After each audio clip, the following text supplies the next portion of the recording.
శ్రీ గురుభ్యో నమః. హరిః ఓం. వసుదేవసుతం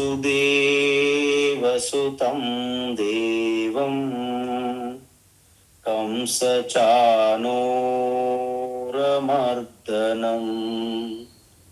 దేవకీ పరమానందం కృష్ణం వందే జగద్గురుం. తీర్త్వా మోహార్ణవం హత్వా రాగద్వేషాదిరాక్షసాన్ సీతా శాంతి సమాయుక్తా ఆత్మా రామో విరాజతే. ఆత్మా రామో విరాజతే. ఆత్మస్వరూప బంధుగణ, మనం 13వ అధ్యాయం, చాలా ముఖ్యమైనటువంటి అధ్యాయం. అంటే జ్ఞానయోగములో ఒక ముఖ్యమైనటువంటి ఘట్టం. ఉపనిషత్తులతో ఈక్వల్ గా వెళ్తున్నటువంటి అధ్యాయాన్ని ఈ 13వ అధ్యాయం అంటారు. అందువలన ఇప్పటి వరకు మనము అర్జునుడు ఏవైతే సందేహంగా ఆ డౌట్స్, ప్రకృతి అంటే ఏంటి, పురుష అంటే ఏంటి, క్షేత్రం అంటే ఏంటి, క్షేత్రజ్ఞ అంటే ఏంటి, జ్ఞానము, జ్ఞేయము, ఈ 6 బాణాలు సంధించాడు. 6 బాణాలను అర్జునుడు అనుకున్నాడు. కానీ వాటి యొక్క స్వరూపం మనం చూస్తే పురుష, క్షేత్రజ్ఞ, జ్ఞేయ అంటే జ్ఞేయం, ఈ 3 కూడా ఒక్కటే. అందువలన ఈ జగత్తుకి సృష్టికర్త అన్నా, స్థితికర్త అన్నా, పాలనకర్త, లయకర్త అన్న ఒకే ఈశ్వరు అయినట్లే 3 విధములుగా దర్శిస్తున్నాడు అర్జునుడు. అందువలన ఆరంభంలో భగవాన్ ఏం చెప్పారంటే, క్షేత్రము, క్షేత్రజ్ఞ గురించి లఘు వ్యాఖ్యగా చెప్పారు. తరువాత క్షేత్రము యొక్క పూర్తి వివరణ ఇచ్చారు. మీకు అర్థమై ఉంటది. ఇది సాంఖ్య దర్శనం ఆధారంగా భగవాన్ ఇక్కడ చెప్పారు. ఏంటవి? మొట్టమొదటిసారి అవ్యక్తమైనటువంటి ప్రకృతి, ఆ ప్రకృతి నుండి మహత్తత్వము అంటే సమష్టి బుద్ధి తత్వాన్ని మహత్ అంటారు. దానిని మన శ్లోకములో బుద్ధి అని వాడారు భగవాన్. తరువాత సమష్టి అహంకారము అంటారు. ఆ అహంకారము నుండి 16 తత్వాలు వచ్చాయి. ఏంటా 16 అంటే సమష్టి మనస్సు, పంచ జ్ఞానేంద్రియములు, పంచ కర్మేంద్రియములు, తర్వాత పంచ సూక్ష్మభూతములు. పంచ సూక్ష్మభూతములు 3, 5, 15 ప్లస్ ఒక సమష్టి మనసు 16.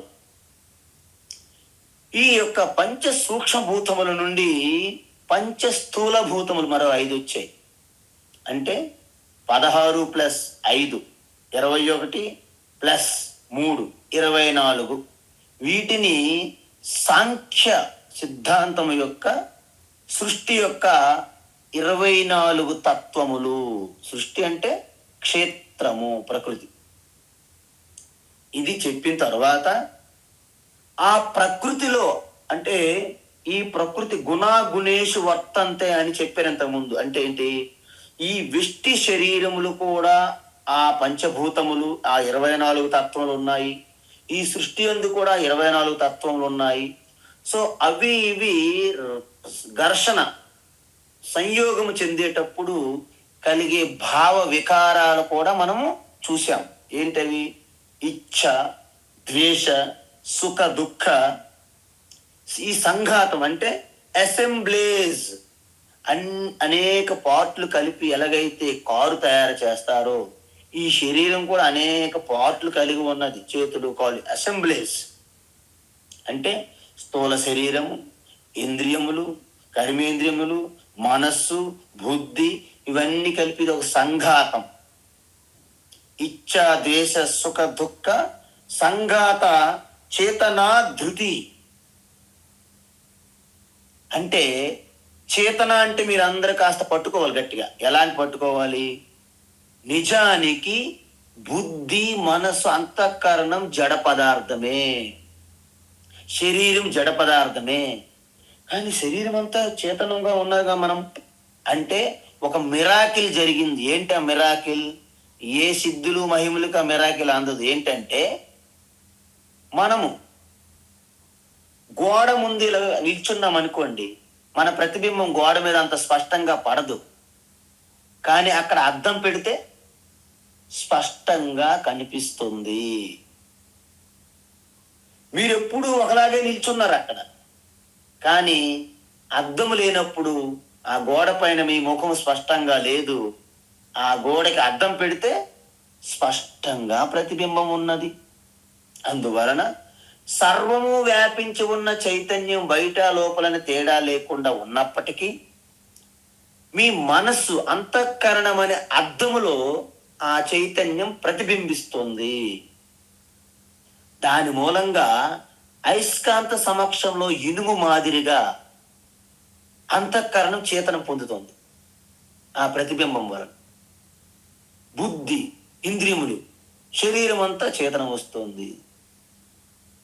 మొట్టమొదటిసారి మీ హృదయస్థము నుండి ప్రతిబింబించిన ఆ యొక్క చైతన్య ప్రతిబింబాన్ని చేతన అంటారు. అది జీవునికి మూలం. ఆ చేతన ధృతి అంటే ధైర్యంతో, వివేకముతో ఒక నిశ్చయమైనటువంటి, దృఢమైనటువంటి సంకల్పాన్ని ధృతి అంటారు. ఈ విధంగా మనము ఈ క్షేత్రమందు ఇవన్నీ కలిపి క్షేత్రమే.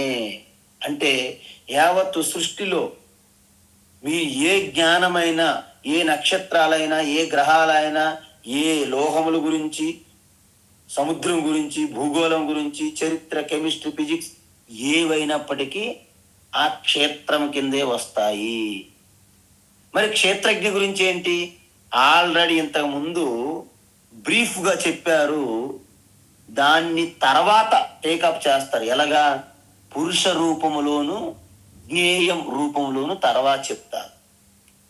ఇప్పుడు క్షేత్రము, క్షేత్రజ్ఞ కాస్త చెప్పిన తర్వాత భగవాన్ ఒక షిఫ్ట్ అనమాట. ఏంటి ఆ షిఫ్ట్?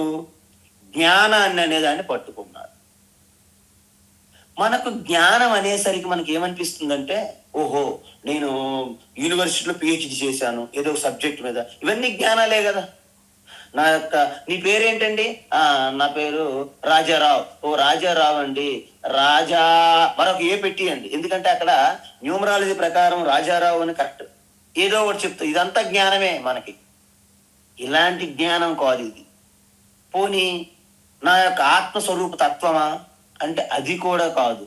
మరి ఏమి జ్ఞానము అంటే, మీరు ఆత్మస్వరూప జ్ఞానాన్ని పొందడానికి కావలసిన యోగ్యతకి సహకరించే ఆ గుణాలు ఉన్నాయి కదా మనలో.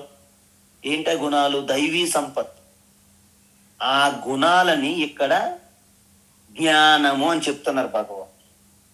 అయితే మనకు ఒక డౌట్ వస్తుంది, ఎందుకు అలా చెప్తున్నారు అంటే, మీకు జ్ఞానం కలగడానికి ఉపయోగపడే ఆ జ్ఞాన కారణాత్, అంటే జ్ఞాన కారణత్వాత్ ఇది జ్ఞానం అంటారు. అంటే మీలో ఆ ఆత్మజ్ఞానం కలగడానికి ఉపయోగపడతాయి, సహాయం చేస్తాయి ఈ లక్షణాలు, ఈ సద్గుణ లక్షణాలు.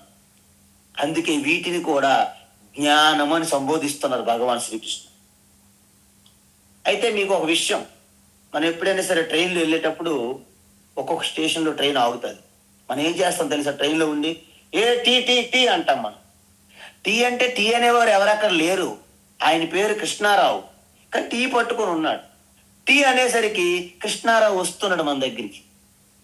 మీరు గమనించారు ఎప్పుడైనా? ఆయన ఏమండి నా పేరు కృష్ణారావు అయితే మీరు టీగా పిలుస్తున్నారు, ఇది బాగోదు కదా అని అనడు ఆయన. ఏ టీ టీ టీ రండి, ఏ టీ రండి అంటే టీ పట్టుకుని వస్తాడు ఆయన. అంటే టీ తాగడానికి కారణమైనటువంటి, అంటే ఆ కృష్ణారావు దేనికోసం మనకి? టీ. అంటే టీ అనగానే కృష్ణారావు వస్తున్నాడు. అదేవిధంగా మీలో ఆత్మజ్ఞానం కోసం ఈ గుణాలని మీరు పట్టుకోవాలి, వృద్ధి చేసుకోవాలి. అందువలన వీటిని కూడా మనము జ్ఞానం అని అంటాం. అందువలన ఇక్కడ 20 గుణాలు చెప్తున్నారు. అంటే 25 శ్లోకాలలో ఈ 20 గుణాలు చెప్తారు. ఇది అద్భుతం. ఎందుకంటే ఇలాంటి మనము అనేక శాస్త్రాల్లో మనం ఇంతకుముందు విన్నాము కూడా, మరొకసారి వింటాము. శంకరాచార్య అండ్ పతంజలి మహర్షి యోగ వాసిష్టంలో అన్నిట్లో కూడా ఇవి చాలా వివరంగా ఉన్నాయి. అయితే ఇక్కడ ఒక 20 గుణాలను మనము వృద్ధి చేసుకోవాలి. దాంట్లో మొట్టమొదటిది అమానిత్వం అదంభిత్వం. అమానిత్వమదంభిత్వం. అమానిత్వమదంభిత్వం. అహింసా క్షాంతిరార్జవం. అహింసా క్షాంతిరార్జవం. అహింసా క్షాంతిరార్జవం. ఆచార్యోపాసనం శౌచం. ఆచార్యోపాసనం శౌచం. ఆచార్యోపాసనం శౌచం. స్థైర్యమాత్మ వినిగ్రహ. స్థైర్యమాత్మ వినిగ్రహ. స్థైర్యమాత్మ వినిగ్రహ.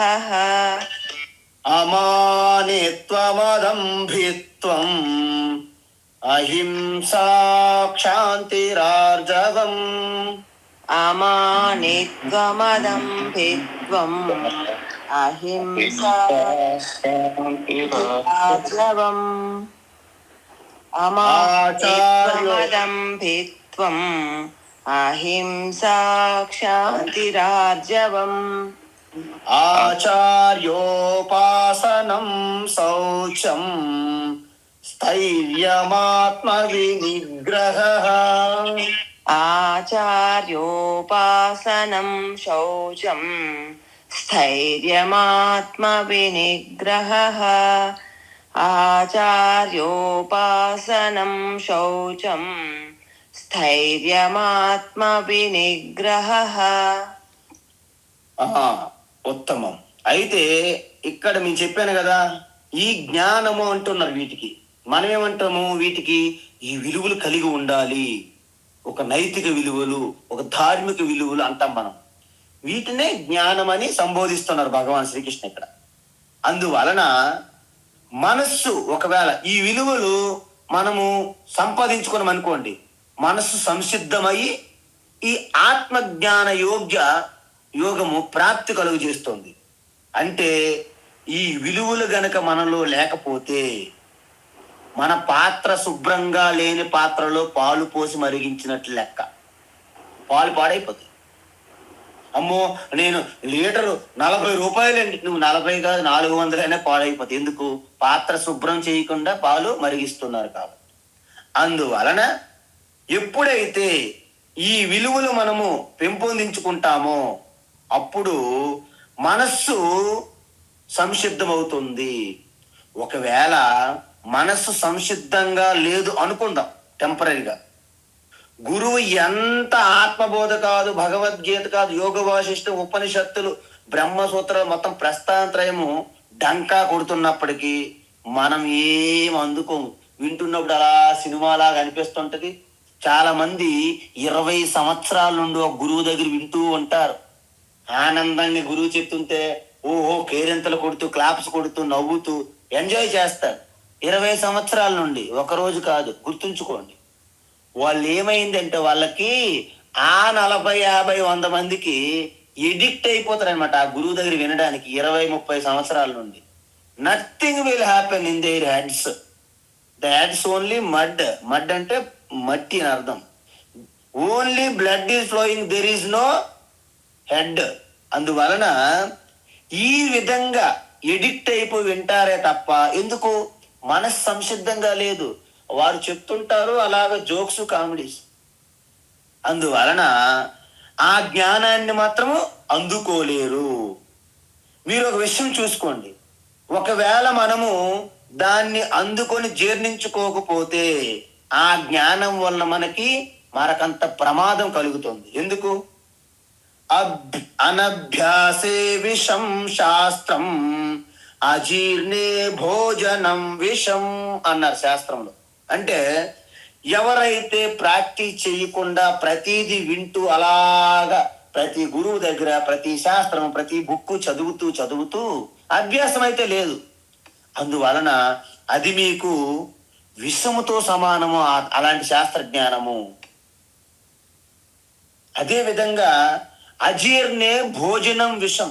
మనం ఎంత బడాకానా దావత్తులు తిన్నప్పటికీ జీర్ణం అవ్వలేదు అనుకోండి, ఫుడ్ పాయిజన్. వారికి ఫుడ్ పాయిజన్ అయిందండి అంటే జీర్ణము కాని వంటి భోజనం మనకి విషముతో సమానం. కాబట్టి మనము ఈ జ్ఞానాన్ని మన నరాలలో మన వ్యక్తిత్వంలో మార్చుకోవాలంటే దానికి అభ్యాసం చెయ్యాలి. అభ్యాసం చేయాలంటే మీలో ఇటువంటి గుణాలు కలిగి ఉండాలి. అందువలన ఈ విలువలు ఈ గుణాలు ఏవైతే ఉన్నాయో వీటన్నిటినీ కలిపి ధర్మశాస్త్రం అంటారు. అందుకే ధర్మం అంటారు దీన్ని. వీటి గురించి 16, 17, 2 అధ్యాయాలు కేటాయించారు. తర్వాత కూడా వస్తుంది, ఎందుకంటే ఇవి అవసరం. అందువలన భగవద్గీతలో వీటి ప్రాముఖ్యత చాలా ఎక్కువ అని చెప్తూ ఉంటారు. అయితే ఇంతకీ ఈ 20 విలువలు చెప్పారు కదా, మొట్టమొదటిది ఏమిటంటే అమానిత్వం. ఏంటండి? అమానిత్వం. ఈ మానిత్వం అంటే ఏంటంటే, ఫస్ట్ మానిత్వం అంటే గర్వం. గర్వం, మానిత్వం అంటే గర్వం. అందుకే ఉపదేశ పంచకం అని కూడా ఉంది శంకరాచార్య, దాంట్లో కూడా ఈ గర్వం గురించి పదే చెప్పారు. దాంట్లో అంటే తానే గొప్పవాళ్ళము, నేనే గొప్పవాడిని అని గొప్పదానిని అనుకోవడం అనేది, అంటే మనము ఒక పూజ అంటే ఒక గొప్ప భావన, ఒక అర్చన భావన అనేది మనకు ఉంటుంది అనమాట. నేనే అందరికంటే ముందున్నాను, నేనే ఫస్ట్, నేనే గొప్ప అనే ఒక సహజంగా మనలో కలిగిపోద్ది అనమాట అది. అందువలన ఒక్కసారి ఈ సమాజం వారిని గుర్తించింది అనుకోండి, నంది అవార్డులు, పద్మ అవార్డులు, పాల్కే అవార్డులు ఉంటాయి కదా, నోబెల్ ప్రైజెస్, అనేక ప్రైజులు. అప్పుడు మీకు మీ గొప్పతనాన్ని సత్కరిస్తారు బిరుదులతోటి. చిన్నగా మొట్టమొదటిగా మిమ్మల్ని గుర్తించి మీ కుటుంబం మిమ్మల్ని మెచ్చుకుంటారు. ఆ తర్వాత మీ యొక్క బంధువులు, మీ మిత్రులు అలాగ పెరుగుతూ ఉంటది. చిన్న చినుకు ఒక పెద్ద తుఫాన్ మాదిరిగా ఈ ప్రశంసలతో మీరు పూర్తిగా మునిగి ముద్దయిపోతారు. అప్పుడు మీకు తెలియకుండానే మిమ్మల్ని మీరు కీర్తించుకుంటారు, ఇంక బయట వాళ్ళు అక్కర్లే. ఈ విధంగా మనల్ని మనం కీర్తించుకోవడమే ఇది తొలిమెట్టు దగ్గర కొబ్బరికాయ కొట్టినట్టు ఈ గర్వానికి ఇది ఒక తొలిమెట్టు, మనల్ని మనం ప్రశంసించుకోవడం. ఎందుకు అయితే మీకు అడగొచ్చు, నన్ను నేను గొప్పగా భావిస్తే తప్పేముంది? అందులో తప్పేముందండి? తప్పేమీ లేదు. కానీ ఆ విధంగా ఆ స్థితిని మీరు చేరుకోవాలంటే మీరు ఎంతో తపస్సు చేశారు, మీకు ఎంతో పుణ్యం ఉంది. కానీ దాని వలన మీకేమి జరుగుతుందంటే, ఒక్కసారి మీరు ఊహించిన దానికంటే ఎటువంటి ప్రశంస ఎక్కడైనా దొరకకపోతే మీరు ఒక్కసారి నిరుత్సాహపడిపోతారు అనమాట, కదిలిపోతారు, షేక్ అయిపోతారు అనమాట. అందువలన నిరంతరం ఈ పొగడతల్లో జీవించడం అనేది కూడా ఒక వ్యసనం లాంటిదే, ఒక ఎడిక్షన్ అంటారు. చూసారా? ఎలాగైతే కార్డులు ఆడేవాడు ఎక్కడికి వెళ్ళినా కార్డులు ఉన్నోడికి వెతుక్కుంటాడు, వాడికి తెలిసిపోద్దండి. 1000 మంది ఉంటాం అక్కడ మనం, కానీ మనం ఎవరము కార్డులు ఆడిన వాళ్ళము అవునా కాదా వాడికి తెలిసిపోద్ది. కార్డులు ఆడే వాళ్ళకి అలా నడుచుకుంటూ పోతాడు, టక్కన పట్టుకున్నాడు, రండి ఒకసారి వేసుకుందామా, ఒక 5 నిమిషాలు టైం ఉన్నట్టు ఉంది అంటాడు. అదే విధంగా మందు తాగేవాడు ఎంత బ్రహ్మాండమైనటువంటి యజ్ఞయాగం పూజ అవుతున్నా, వేల మంది జనం ఉన్నా, ఎవరు తాగేవాడు అది తెలిసిపోద్ది ఆయనకి. దగ్గరికి వెళ్తాడు, కొంత టైం గ్యాప్ ఉన్నట్టు ఒకసారి అలా వెళ్ళి వేసుకుని వచ్చేద్దాం అంటాడు అనమాట. అంటే దీని అర్థం ఏంటి? వాళ్ళు పట్టేస్తారు, పసిగట్టేస్తారు. దాన్ని వ్యసనము అంటారు. కొంత గ్యాప్ను కూడా భరించలేరు వాళ్ళు. ఈ విధంగా మనము కూడా నిరంతరం అందరూ పొగుడుతుంటే ఈ పొగడ్తలు అనే వ్యసనంగా మారిపోతుంది మనకి. ఒక్కసారి ఆ పొగడ్తలు గనక, ప్రశంసలు గనక మనకు రాకపోతే గిలగిల గిలగిల గిలగిల ఎలాగైతే నీటిలో ఉన్న చేపని ఒడ్డు మీద వేస్తే ఎలాగైతే కొట్టుకుంటుందో, ఈ విధంగా ప్రశంసలకి పొగడ్తలకి బాగా అలవాటు పడిన వారు కూడా ఇలాగే గిలగిల కొట్టుకుంటారు. అందువలన దీనివల్ల మనకి ఏమవుతుందండి? మన ఆలోచన శక్తి అన్నీ కప్పివేయబడతాయి. అంటే మోహం మనకి వెంటాడుతుంది. ఎందుకంటే ఎప్పుడు చూసినా, ఏ పేపర్లు చూసినా, టీవీలు చూసినా, అడ్వర్టైజ్మెంట్లు ఏదో రకంగా మనల్ని ఆకాశానికి ఎత్తేస్తుంటారు అన్నమాట. ఈ అడ్వర్టైజ్ చుట్టూ ఒక 5 చేరుతారన్నమాట. మీ దగ్గర అన్ని ఉన్నాయనుకోండి, ఇక ఒకప్పుడు రాజులను పొగడ్డానికే ఒక టీం ఉండేది. ఆ విధంగా నువ్వు గొప్పవారు, నువ్వు వీరుడు, సూర్యుడు, మీద విజ్ఞానివి, నువ్వు ఎక్కడ చేయి పెడితే సూపరు, డూపరు, బంపరు, హిట్ అంటారనమాట. ఇంకా వీళ్ళకి ఏంటంటే భూమి ఆకాశం మరేమి కనిపించదు అనమాట. అప్పుడు వామనగా ఉన్నటువంటి మనము త్రివిక్రములుగా మారిపోతాం. మన మనస్సులోనే, బయట కాదు. అంటే ఈ మోహం పెరిగిపోతుంది అనమాట. నేనే గొప్పవాడిని. మీ అందరికీ తెలుసు, మొత్తం పురాణాలలో హిరణ్యకశిపుడు ఓం నమో నారాయణ అంటే కర్ణ కఠోరంగా ఉంటుంది ఆయనకి. ఎవడండి నారాయణ? నారాయణ కుత్రాస్తి నాస్తి ఎవ నారాయణ, అహం పశ్యామి వైకుంఠ నాస్తి కోపి నాస్తి నారాయణ అహమేవ భగవాన్ అని నేనే దేవుడిని ప్రకటించుకుంటాడు హిరణ్యకశిపుడు. ఓం హిరణ్యకశిపవే నమః, ఓం హిరణ్యకశిపవే నమః అని ఆ విధంగా జపం చేయమని అందరిని దండిస్తాడు ఆయన. అంటే ఏంటి? అంటే భూమి భూలోకం ఏం కనిపించదు ఆయనకి. ఈ విధంగా ఈ ప్రశంసల్లో మునిగిపోయాడు, ముద్దయిపోయాడు బాగా హిరణ్యకశిపుడు. అదే విధంగా రావణ, మీకు తెలుసు కదా, రావణుడు, హిరణ్యకశిపుడు వీళ్ళందరూ కూడా తారకాసురుడు, అందరు అసురులే. కాబట్టి ఇక్కడ ముఖ్యమైనది ఏంటంటే మనకి ఏ విజయం మీరు సాధించినా దాంట్లో మనల్ని కీర్తిస్తారు. కానీ మన యొక్క ఎఫర్ట్స్ అంటే మన తపస్సు, మన ప్రయత్నము ఒక 1% లేక 5% ఉంటుంది. మరి మిగతాది ఏంటి? మొత్తం అనేక రూపములుగా సహాయాన్ని అందిస్తుంటారు. ఈ ప్రకృతి ద్వారా, వ్యక్తుల ద్వారా, ఈశ్వర అనుగ్రహం ద్వారా మనకు కలుగుతుంటది ప్రతి విషయంలో కూడా. కానీ ఎప్పుడైతే అవన్నీ మర్చిపోయి ఆ క్రెడిట్ అంతా నా మీద వేసుకుంటానో, నాకు ఈ కళ్ళు బయలు గమ్మేస్తాయి అనమాట. అంటే ఇంక వీళ్ళెవరు, వాళ్ళందరూ వేస్ట్ అండి, ఏమీ లేదు, నా స్వయాన్ని నేను సాధించానని మనం కూడా ప్రకటించుకుంటాం, మేడ్ ఇన్ మై సెల్ఫ్ అని. అందువలన ఈ విధమైనటువంటి సమస్య ఇది ఒక పెద్ద సమస్య. ఎందుకంటే మనకి ఇప్పుడైతే ఒక మెట్టు ఎక్కి ఈ పేరు ప్రఖ్యాతులు మన చుట్టూ ప్రశంసలు కురిపిస్తున్నారో, ఈ గర్వం ఏర్పడి మిగతా కారణాలని, మిగతా సహాయాన్ని, మిగతా అన్నింటిని కూడా మనము పక్కన పెట్టేస్తాం. ఇది ఒక పెద్ద సమస్య. నిజంగా ఏ రంగంలో కూడా మనము విజయం సాధించామంటే అందులో నిజంగా మన గొప్పతనం ఏమీ లేదని భగవాన్ శ్రీకృష్ణ అంత ముందే చెప్పారు. ఏంటి? యజ్జద్ విభూతి మత్సత్వం శ్రీమదూర్జితమేవ వా తత్తదేవావగచ్చత్వం మమ తేజోంస సంభవం. ఏ అర్జున, ఈ సృష్టిలో ఎక్కడైనా ఎవరైనా ఏదైనా సరే అది గొప్పది అని అనుకున్నాం అనుకోండి, అది నా తేజ అంశ అండి బాబు అంట. అంటే ఎక్కడైనా సరే ముల్లోకాల్లో ఏ గొప్పది, మహిమ, విభూతి, శ్రేష్టము, కీర్తి, ప్రశంసలంటే అది నా అంశమే అంటున్నాడు ఆయన. మరి ఆయన యొక్క అంశాన్ని మనము ఇక్కడ దొంగిలిస్తున్నాం. ఆయన కాపీ రైట్. ఆయన ఇప్పుడు కన్జ్యూమర్ కోర్టులో కేసు వేస్తారు భగవాన్. ఎందుకు?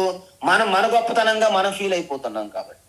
అందువలన ఈ విధంగా నిజాన్ని, సత్యాన్ని మనం గమనిస్తే ఇది ఈ మోహం వలన కలిగే ఈ గర్వం ఉంది కదండి, అంటే మన బుద్ధిని పూర్తి కప్పివేస్తుంది. అప్పుడు ధర్మ విచక్షణ మనము కోల్పోతాము. అందువలన ఈ మోహం ఎప్పుడైతే మనల్ని వెంటపడుతుందో మనలో ఉన్న విజ్ఞాన వివేకం అనేది కప్పేస్తున్నది.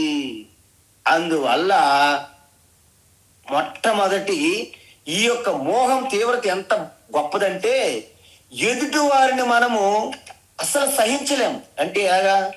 నాతో సమానంగా ఉన్నారని మనం ఒప్పుకోం. నాకంటే చాలా చిన్నగా కిందగా ఉండాలి అంతే. ఎందుకు? ఈ మోహము యొక్క తీవ్రత ఎంత పెరుగుతుందో ఇంకొకరు గొప్పతనాన్ని మనము అస్సలు అంగీకరించి మన మనస్సు ఒప్పుకోదు.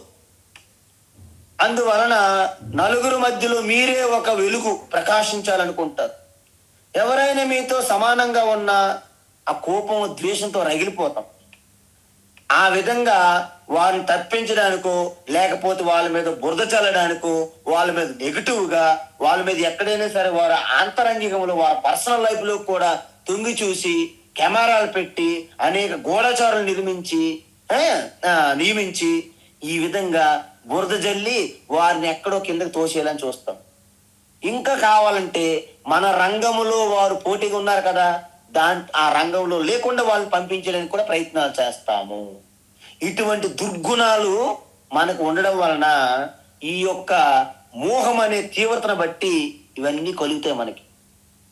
అందువలన మీకు మోహం ఉందా లేదని ఎలా తెలుస్తుంది? ఒక్కసారి మీరు గమనించుకోండి. మీ అంతట మీరు మీతో పాటు ఎవరికి ఎటువంటి ప్రశంసిస్తున్నా మీరు కూడా ఆనందించగలుగుతున్నారా లేదా? అర్థమవుతుందండి? ఎంతటి వారైనా సరే ఒక డాక్టర్ దగ్గరికి వెళ్ళండి. నేను మొన్న మా వాళ్ళని అక్కడ తీసుకెళ్ళమంటే ఆయనకి ఏం తెలుసండి, అదేదో నకిలీ డిగ్రీ తీసుకుని వచ్చేసాడు అంటాడు ఆయన. కానీ ఓకే అవునా, మరి వారు కూడా మంచి డాక్టర్ అండి. ఏ డాక్టర్ అలా చెప్తున్నారా మీకు? ఓ యాక్టర్కి అడగండి. ఆయన పలానా సినిమాలు చాలా బాగా యాక్ట్ చేసింది. ఆయనకేం యాక్ట్ వచ్చిందండి, ఏదో అలా ప్రజలు ఆయనకి డబ్బు ఉన్నారు, వెనక గాడ్ ఫాదర్ ఉన్నారు, ఏదో రకం మాట్లాడతారు. ఆ అమ్మగారు ఎంత బాగా పాడారండి, ఆవిడకేం బాగా పాట వచ్చండి బాబు, అదేదో ఆవిడ పాడుతుంది అలాగే ఆవిడకి వచ్చినట్టు పాడేస్తున్నారు. ఎవరిని మెచ్చుకోరు. ఆ అమ్మగారు ఎంత బాగుండారండి, ఆవిడకి వంట రాదండి, ఏదో లాటరీ గల మీరు అలా మెచ్చుకుంటున్నారు కానీ ఆవిడికి వంట రాదు అంటది ఈవిడ. ఎందుకంటే ఈవిడికి ప్రాబ్లం, పలాయన వారు బాగుండారంటే ఈవిడికి ఇబ్బంది. సో ఇలాంటి ఎక్కడ చూసినా మీకు ఈ సమస్య ఉంటుంది. అందుకే మీరు ఎప్పుడు కూడా ఈ విషయాన్ని మనము మర్చిపోకూడదు. ఈ మానిత్వం అంటే ఈ గర్వం ఉన్న చూడండి మనకి రివర్స్ మార్గంలో తీసుకుపోతుంది. అందువలన ఎప్పుడైతే ఈ గర్వం పెరుగుతుందో దాన్ని వెంటనే అణిచివేయాలి. అంటే ఈ గర్వాన్ని అణిచివేయడాన్ని ఏమంటారు? అమానిత్వం అంటే వినయం. అందుకే విద్యా దదాతి వినయం అన్నారు. మీకు జ్ఞానం వచ్చిన తర్వాత మీలో వినయం కలగాలి, ఆ హంబుల్నెస్, ఆ హ్యూమిలిటీ ఉండాలి. అంతేగాని ఆ వ్యానిటీ అనేది ఉండకూడదు. దీనికి ఒక చిన్న ఉదాహరణ చెప్తా. మీరందరికీ పురాణాల్లో చాలా చూసుంటారు ఇవన్నీ. సత్యభామ ఉపాఖ్యానం చూస్తే సత్యభామ యొక్క గర్వం భయంకరంగా ఉంటది. రుక్మిణీదేవి చాలా నిరాడంబరంగా ఉంటది అమ్మగారు. అదేవిధంగా నారద మహర్షి ఒకసారి, నేను 3 లోకాలు కూడా ఏం జరుగుతుందో నాకు తెలుసు, అనేక సిద్ధులు, నారద మహర్షి లేని సిద్ధులు అంటే లేవండి ఎక్కడ. సిద్ధులు అంటే ఆయన దగ్గర ఉండాల్సిందే, ఎందుకంటే అన్నీ ఉన్నాయి. ఈ భయంకరమైన నారాయణ స్మరణతో అన్ని సిద్ధులు పొంది కొంచెం గర్వం వచ్చింది నారద మహర్షిలో అంట. ఇది కథ, మీరు నిజంగా తీసుకోవద్దు. అయితే ఒక్కసారి వెళ్తుంటే ఈయన గర్వం ఎలాగైనా అణిచివేయాలి అని విష్ణు భగవాను అనుకున్నాడట. అయితే మధ్యలో వెళ్ళి ఒక బ్రాహ్మణోత్తముడిగా వెళ్ళి, మహర్షి దేవర్షి నమో నమః నమో నమ నమో నమ. అయితే ఇక్కడ ఉన్నటువంటి ఒక సుందర నగరంలో ఒక స్వయంవరం జరుగుతుంది. అంటే ఎవరు? అతిలోక సుందరి అంటే లక్ష్మీదేవి కంటే సుందరి, లక్ష్మీదేవి కంటే సుందరి అని చెప్పాడట. వెంటనే అమ్మయ్యా, లక్ష్మీదేవి విష్ణుమూర్తి దగ్గర ఉన్నారు, ఆవిడి కంటే సుందరమైనది అయితే నా దగ్గర ఉండాలి అనే భ్రమ కలిగిందట ఆయన. వెంటనే ఇప్పుడు అది ఆ స్వయంవరంకి ఎవరు వస్తున్నారు? త్రిమూర్తులు లాంటి కూడా దేవాది దేవతలు, ఇంద్రాది సకల దేవతలు అందరూ వచ్చేస్తున్నారు స్వయంవరంకి. అది విష్ణు వస్తున్నాడా? విష్ణు కూడా వస్తుంది. మరి ఆయన వస్తే నాకు కష్టం కదా, అందువలన ఆయన రానివ్వకుండా ఎలాగైనా ఆపేయాలి అని నారద మహర్షికి ఆలోచన కలిగిందండి. వెంటనే విష్ణుమూర్తి దగ్గరికి వెళ్ళాడంట. అనేక ప్రార్థనలు స్థుతులు చేస్తున్నాడు, విషయం చెప్పట్లేదంట. నారద విషయం ఏంటి చెప్పు అన్నారంట. ఇలా చెప్పారు, ముందు నాకు మాట ఇవ్వండి, వాగ్దానం చెయ్యండి అన్నారు. ఓకే, నేను ఒక విషయం మీద వెళ్తున్నా వెళ్ళండి, నీ రూపము నాకు కావాలి అన్నాడు. ఎందుకంటే నారద మహర్షి పిలక పెట్టుకొని వీణ వాయించుకు వెళ్తే ఏ సుందరి ఈవినికి ఇష్టపడతారు, అందువలన నీ రూపం నాకు కావాలన్నాడు. విష్ణుకి ఇల్లు అడుగుతున్నాడు. ఎవరు? నారద మహర్షి. వెంటనే ఎందుకంటే జీవితాంతం నారాయణ నారాయణ స్మరణతో జీవించే నారద మహర్షి అడిగిన దాన్ని విష్ణుమూర్తి ఎలా కాదనగలడు? అయితే నీ యొక్క హరిరూపం నాకు కావాలన్నాడు. ఓహో అలాగా, తథాస్తు నారద, భక్త నువ్వు వెళ్ళి ప్రియ, నువ్వు నాకు ప్రియమైన భక్తుడు ఈ సృష్టిలో, నీకు ఎలా కాదంటాను, తథాస్తు అన్నాడు. వెంటనే నారద గర్వంతో ఇంకా గర్వం పెరిగిపోయింది. ఎందుకు? విష్ణు రూపాన్ని తీసుకున్నాను తాత్కాలికంగా ఈ కార్యక్రమం కోసం వెళ్ళాడు. మంచి ఆ తేజస్తో వెళ్తున్నాడు, ఆ స్వయంవరంలోకి ప్రవేశించాడు నారద మహర్షి. కూర్చున్నాడా, అన్ని లోకాల నుంచి గంధర్వులు, యక్షులు, కిం పురుషులు, అందరు దేవతలు మొత్తం వచ్చేసారు ఆ యొక్క స్వయంవరంలో. ఆవిడేంటి? మాయాశక్తి కదా, జగన్మోహిని స్వయంవరంలో. అయితే అక్కడ శివగణాలు కూడా వచ్చి కూర్చున్నాయి అనే అందరూ కూర్చున్నారు. అక్కడ అందరూ కూడా చూస్తే ఆ జగన్మోహిని ఇటువైపు నుంచి వెళ్ళి వెళ్తుంది. ప్రతి ఒక్కరు నన్ను చూడగానే అలా ఎగబాగుతున్నారు, ఎవరిని పట్టించుకోవట్లేదు, అలా వెళ్ళిపోతుంది. నారద మహర్షి అంటే నేను హరి రూపాన్ని పొందాను, నన్ను చూడకూడదని ఓహో పొరపాటును మిస్ అయిందని చెప్పి ముందుకెళ్ళి రెండో లైన్లో మొదటి లైన్లో కూర్చున్నా. అయినా నారదం దాటి వెళ్ళిపోతుంది. ఆయనకి అర్థం కావట్లేదు, నేను హరి రూపాన్ని పొందినప్పటికీ నన్ను గుర్తించట్లేదు ఏంటి ఈ సుందరి అని. పక్కన ఇటువైపు చూస్తుంటే ఆ పక్కనున్న శివగణాలు అందరూ నవ్వుతున్నారు ఈయన చూసి.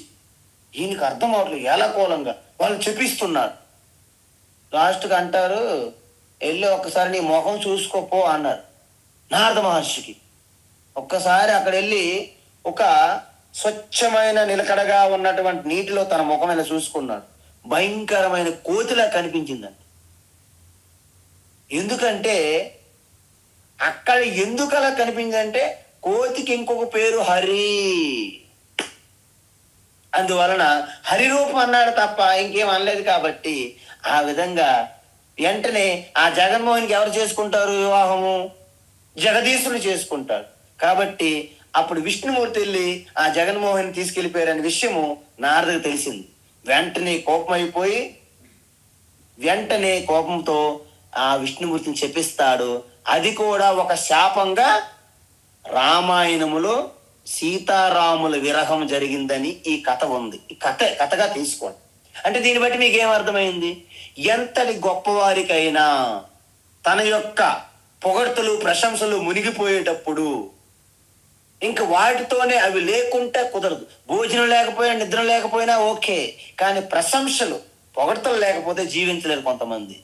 దాన్ని వ్యసనము, దాని నుంచి వచ్చిన మోహం వలన కలిగే ఈ ప్రాబ్లాన్ని మనం వదిలించాలని అప్పుడు ఆశాభంగము, గర్వభంగం అప్పుడప్పుడు భగవంతుడు చేస్తుంటాడనమాట.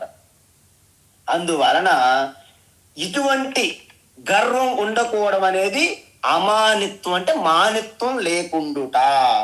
అది ఉంటే తప్ప మీకు జ్ఞానం అనేది కలగదు. ఈ విధంగా ఎంతో మన యొక్క మహాత్ములు, సాధు పొంగవులు, మన యొక్క కవులు, అంటే ముఖ్యంగా కాళిదాసు లాంటి గొప్ప ఉద్దండు కవులు కూడా నాకు ఏమీ రాదు, ఇంత గొప్ప రఘువంశాన్ని నేను రాయడానికి నాకు అంత శక్తి సామర్థ్యాలు లేవు అని తనంతట తానుగా చెప్పుకున్నాడు. అదే విధంగా మనకి అవినయం అపనయ విష్ణు అని శంకరాచార్య కూడా చెప్తుంటారు కొన్ని స్తోత్రాలు. అందువలన మీరు మొట్టమొదటి ఆత్మజ్ఞానాన్ని పొంది పరమాత్మని సాక్షాత్కరించుకోవాలనుకుంటే మీలో మొట్టమొదటి గుణం ఏంటంటే గర్వము లేకపోవుట, అంటే అమానిత్వం, అంటే వినయము అంటారు దీన్ని. అతి వినయం కాకుండా ఒక వినయం కావాలి. అందువలన దీనిని మొట్టమొదటి సాధన, ఈ విలువని మీరు సాధించుకొని తీరాలి. రెండవది ఏమిటి? అదంభిత్వం. అదంభిత్వం అంటే దంభిత్వం లేకపోవుట. మీకు దంభిత్వంకి మానిత్వంకి తేడా ఏమిటంటే, మానిత్వం అనేది మన మనసులో ఉంటుంది, దంభిత్వం అనేది మన శరీరం బయట ప్రకటమవుతుంది. ఇది తేడా. అంటే సేమ్ మనస్సుకి శరీరంకి ఎంత తేడా ఉన్నదో మానిత్వంకి దంభిత్వంకి అంత తేడా ఉంటుంది. అంటే మనలో ఉన్నటువంటి మానిత్వం అంటే ఈ గర్వం, నేను గొప్పవాడిని అనే ప్రశంసలతో పొగుడుతున్న వారిని వాళ్ళు ఎలా ఉంటారు తెలుసండి? చుట్టూ కూడా చూడండి, నా మెడలో ఎప్పుడు పద్మ విభూషణ గాని పద్మశ్రీ గాని పద్మ అవార్డు వచ్చిందనుకోండి, ఆయన ఏ వేదిక మీద వెళ్ళినా అది మెడలో వేసుకొని బయటికి కనిపించేటట్లు చూపెడుతుంటాడు అన్నమాట. వెంటనే ఆ బంగారు కంకణం వచ్చి చూసారా, మొన్న నా యొక్క సమావేశంలో కంకణం ఇచ్చారు. శ్రీనాథుడిలాగా కాళ్ళకి చేతులకి కంకణాలు కట్టుకుని తిరుగుతుంటారు. మంచి మెరుపులతో ఉన్న వస్త్రాలు వేసుకుంటారు. అనేక బొట్టులు, కట్టు, బొట్టు, జుట్టు ఇవన్నీ ప్రదర్శిస్తారన్నమాట. దీనిని దంభము అంటారు. దీన్ని ఏమంటారు? దంభము. అంటే ఎప్పుడైతే మీ లోపల ఉన్నటువంటి మానిత్వం ఉన్నదో అది దంభిత్వంగా ప్రకటమవుతుంది.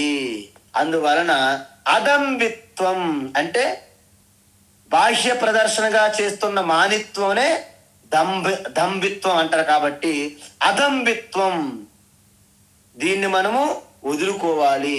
దీన్ని వదులుకోకపోతే మీకు జ్ఞానానికి అనేది ఒక స్పీడ్ బ్రేకర్గా ఉంటుంది. అంటే ఏంటంటే నిరాడంబరంగా.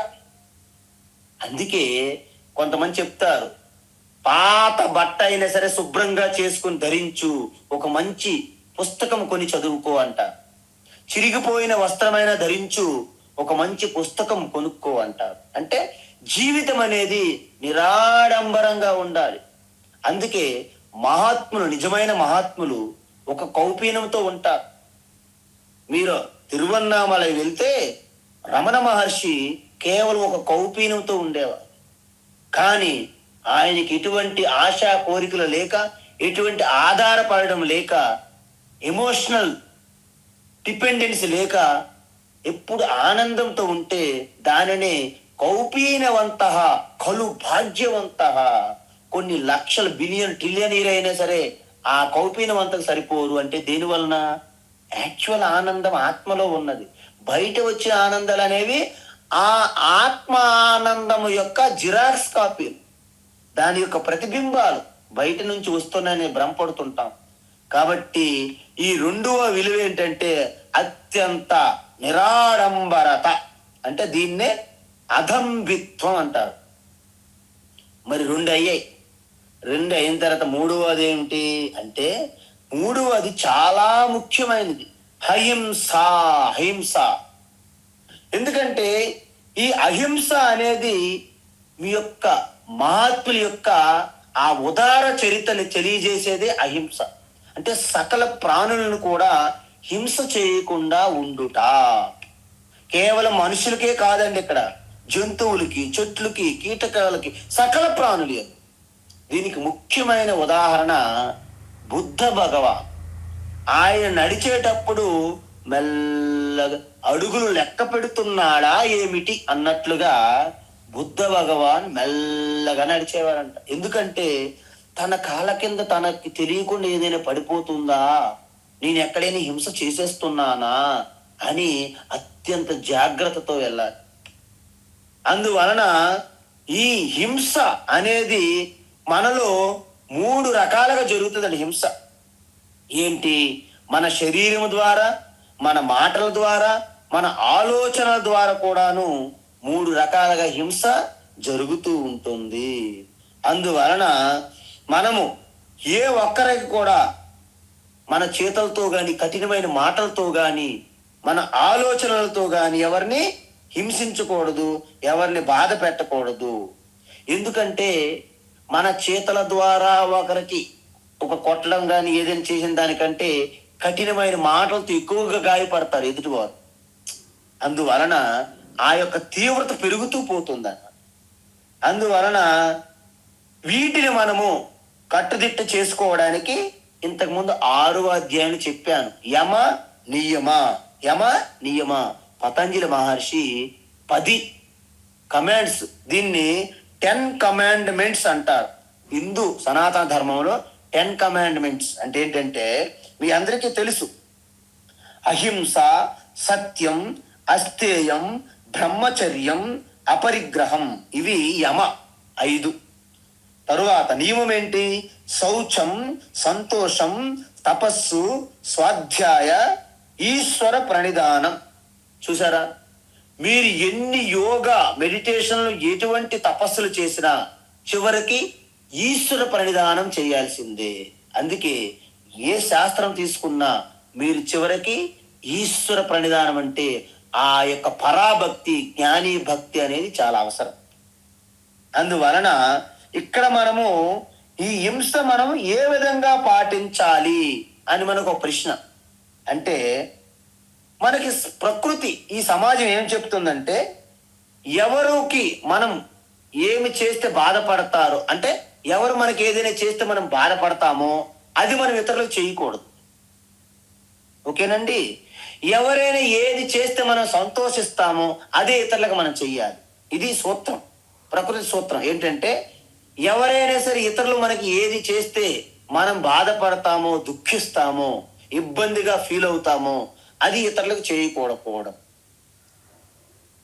ఎవరు ఏది ఇతరులు మనకు చేస్తే మనం సంతోషిస్తామో దానిని ఇతరులకు మనము చేయడం, ఇది ప్రకృతి సూత్రం అంటారు.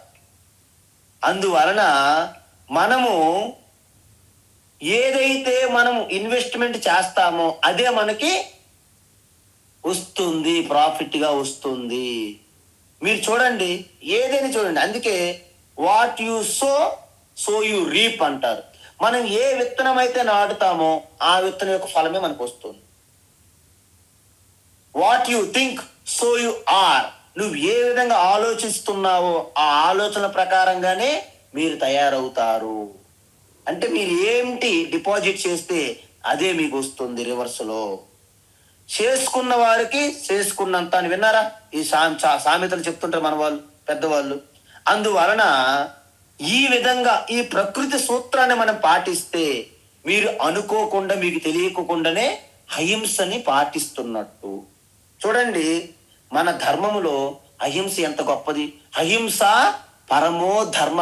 అసలు మన ధర్మం అనే విలువల్లో అహింస అంత గొప్పది ఏమీ లేదు అని చెప్పారు. ఎందుకు? సమం సర్వేషు భూతేషు తిష్టంతం పరమేశ్వరం. సకల ప్రాణుల్లో పరమాత్మే సమానంగా ఉన్నప్పుడు ఎవరిని హింసిస్తారు చెప్పండి మీరు? కాబట్టి ఇది చాలా గొప్ప మిరాకిల్ లాంటి ఒక గొప్ప తపస్సుతో కూడి ఉన్నటువంటి ఈ విలువ అని అహింస అనేది గొప్పది. ఎందుకంటే ఇవి మనలో మనకు తెలియకుండానే రాగద్వేషాలు మన స్వాభావికంగా ఉంటాయి. ప్రతి వ్యక్తి కూడా ఇతరులను హింసించాలా అన్నట్లు మనలో ఆ స్వభావాలు ఉంటాయి ఒక్కొక్కసారి.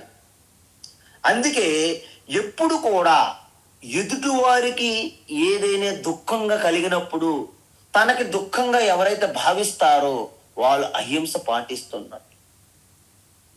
ఇది మనం చాలా స్పష్టంగా తెలుసుకోవాలి. ఎందుకంటే అమ్మ కూడా ఒక బిడ్డకి ఎంత చెప్పినా వినకపోయినా ఆ బిడ్డకి దండిస్తారు. అందువలన మనకి ఈ రాగద్వేషాలనే చక్రము నలిగిపోయి ఎదుటి వ్యక్తులని అవసరమైతే హింస రూపంగా అయినా వాళ్ళని తరిమేయాలి, వాళ్ళని నిర్మూలించాలి. ఎందుకు? వారిపైన మనకి మన మాటలు వాళ్ళు పాటించలేదనుకోండి, వాళ్ళ మీద మనకు ద్వేషం కలుగుతుంది. వాళ్ళకి మన చుట్టూ పరిసరాల్లో కూడా ఉండకూడదని కోరుకుంటాం మనం. అలా కాకుండా ఈ రాగద్వేషాల నుండి ఎలా బయటపడాలి అనే ఒక ప్రశ్న ఇక్కడ. దానికి పరిష్కారం ఏమంటున్నారంటే, ఎప్పుడైనా సరే మీరు ఎవరినైనా సరే హింసించాలి అనుకున్నారనుకోండి, ఆ హింసించడం అనేది సహజంగా వస్తుంది కాబట్టి దాన్ని ఒక్కసారి ఆగి కొంత సమయం ఇచ్చి ఒకసారి ఆలోచించండి. ఎందుకంటే మొదటి ఆలోచన మన చేతిలో ఉండదు, కానీ ఆ ఆలోచన మనం కొనసాగించాలా వద్దా అన్నది మన చేతిలో ఉంటుంది. వెంటనే ఆలోచిస్తే వారి మీద హింస చేయడం వల్ల నాకేమీ ప్రయోజనం లేదు. అప్పుడు మీ మాటల్లో తేడా వస్తుంది.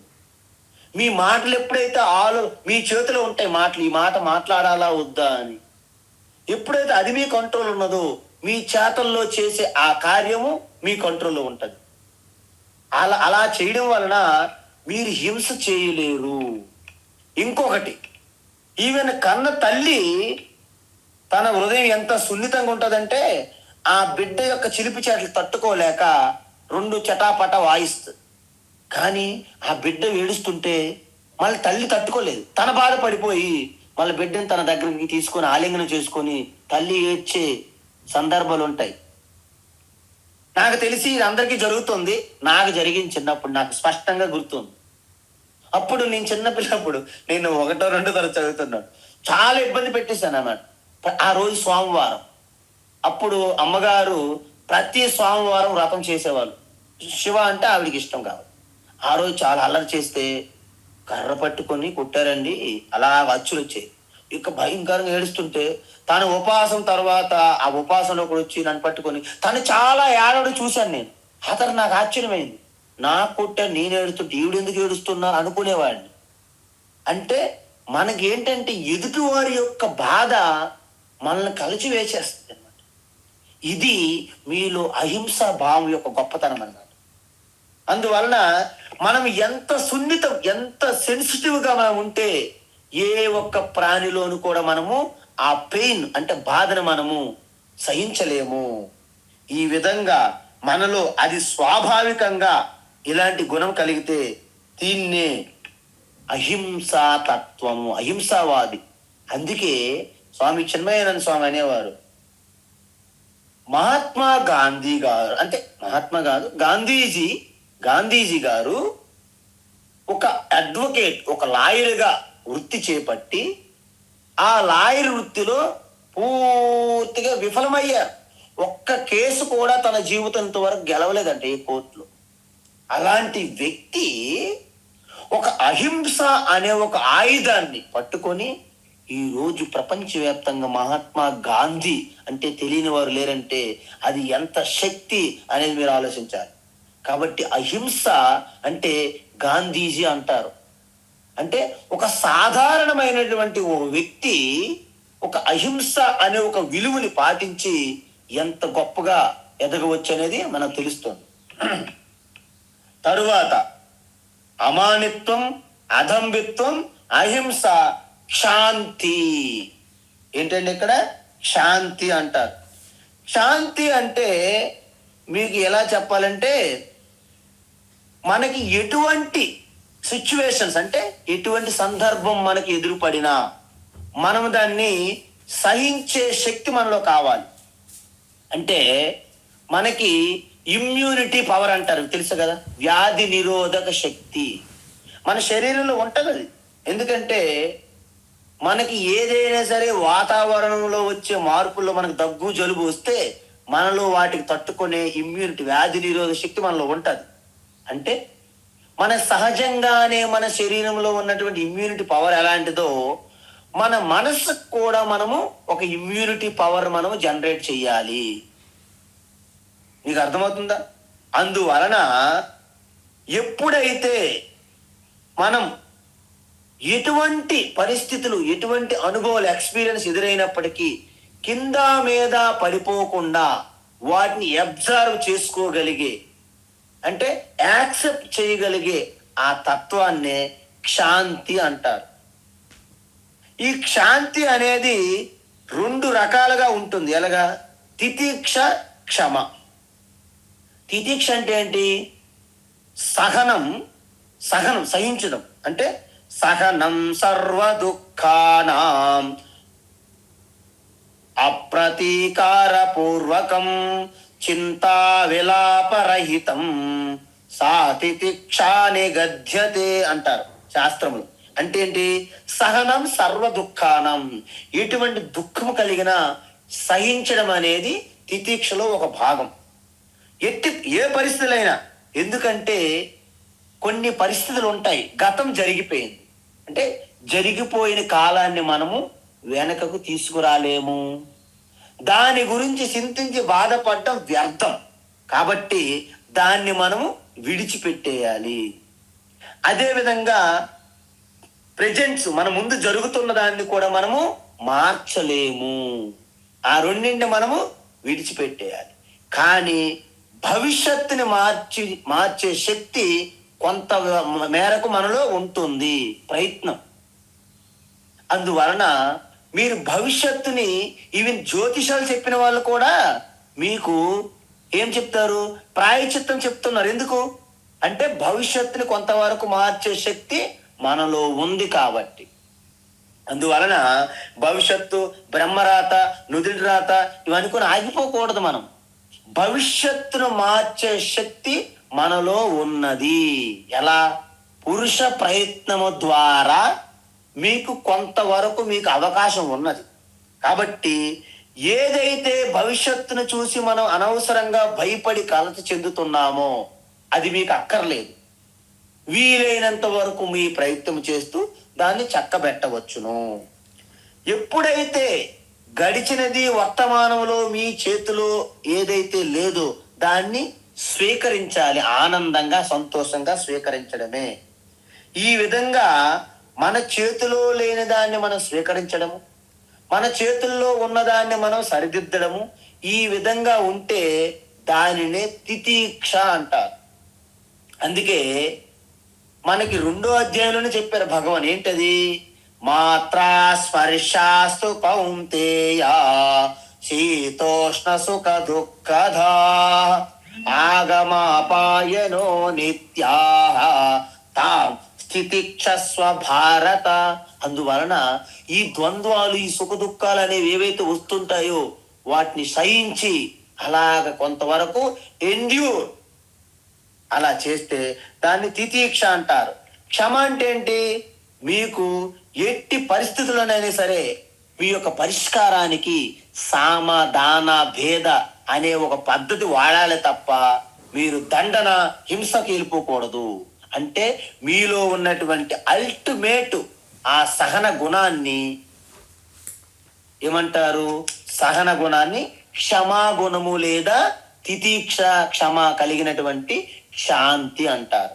ఈ గుణం ఎవరికైతే ఉంటుందో వాళ్ళ యొక్క స్వరూప తత్వం అనేది సహజంగానే. ఈ శివోహం అంటే ఎవరో గురువు చెప్పాడు, శాస్త్రంలో చదివానని కాదు, మీకు సహజంగానే తెలుస్తుంది. అవును, నేను శివే కదా, అందులో ఆశ్చర్యం ఏముంది అనాలి. అంతే తప్ప అహం బ్రహ్మాస్మి అంటే అమ్మ నేను బ్రహ్మ ఏంటని భయపడకూడదు. నువ్వు బ్రహ్మ అంటే నీ శరీరంగా నువ్వు బ్రహ్మ కావు, నువ్వు భ్రమ. కానీ ఆ శరీరంకి ఆధారభూతంగా ఉన్న శుద్ధ చైతన్యాన్ని బ్రహ్మ అంటున్నారు. ఇక్కడ నీ శరీరాన్ని 65-70 కేజీల శరీరాన్ని ఎవరు బ్రహ్మ అనట్లేదు. ఇక్కడ బ్రహ్మ అంటే సృష్టి అంతా వ్యాపించి ఉన్నారు. నువ్వు కూర్చుంటే నీ యొక్క కుర్చీ కూడా పూర్తి అవ్వట్లేదు, నువ్వెలా బ్రహ్మ అవుతావు? కాబట్టి నీ శుద్ధ చైతన్యంగా బ్రహ్మ అవుతావే తప్ప నీ 70 కేజీలు వెయిట్ గా ఉన్నటువంటి ఒక 6 అడుగుల వ్యక్తిగా ఉన్నటువంటి వారు బ్రహ్మ కాదు. ఈ విధంగా అహం బ్రహ్మాస్మి అంటే ఎస్ అహం బ్రహ్మాస్మి. తత్వమసి అంటే మనం వెనక్కి చూడకూడదు. నిన్నే తత్వమసి అంటున్నాను అంటే నువ్వే పరమాత్మ స్వరూపమై ఉన్నావంటే ఎస్ అహం బ్రహ్మాస్మి. ఇది తెలుసుకోవాలంటే ఈ గుణాలు అవసరం. ఏ గుణాలు? అమానిత్వం, అదంబిత్వం, అహింస, క్షాంతి. అంటే 20 గుణములలో ఇప్పటి వరకు మనము 4 చూసాం. ఓకే, మిగతా గుణములని రేపు మనం చూద్దాం. హరి ఓం తత్సత్. సర్వం శ్రీకృష్ణార్పణమస్తు.